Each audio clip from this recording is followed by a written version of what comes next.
आज हम debit and credit के कुछ रूल्स देख लेते हैं।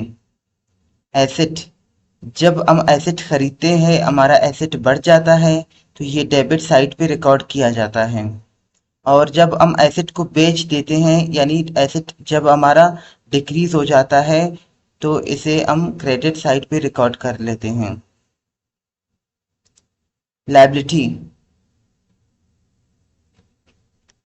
लायबिलिटी जब हमारा कम हो जाता है, यानी हम अपने ट्रांजैक्शन ज़्यादातर लोन पे नहीं लेते, यानी उधार पे नहीं लेते, तो हमारा लायबिलिटी कम हो जाता है, तो इसे हम डेबिट साइड पे रिकॉर्ड कर लेते हैं। क्योंकि हमारा लायबिलिटी कम है, हम अक्सर कैश पे ट्रांजैक्शन कर लेते हैं।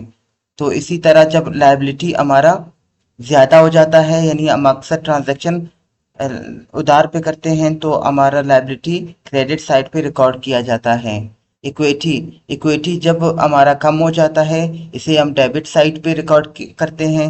और जब इक्विटी हमारा बढ़ जाता है, तो इसे हम क्रेडिट साइड पे रिकॉर्ड करते हैं। रिवेन्यू, रिवेन्यू जब हमारा कम हो जाता है, इसे हम डेबिट साइड पे रिकॉर्ड करते हैं। रिवेन्यू जब हमारा ज़्यादा हो जाता है, तो इसे हम क्रेडिट साइड पे रिकॉर्ड कर लेते हैं। फिर आता है हमारा एक्सपेंस, एक्सपेंस जब इंक्रीज होता है, बढ़ जाता है, इसे हम डेबिट साइड पे रिकॉर्ड कर लेते हैं। जब एक्सपेंस हमारा कम हो जाता है, तो इसे हम क्रेडिट साइड पे रिकॉर्ड कर लेते हैं।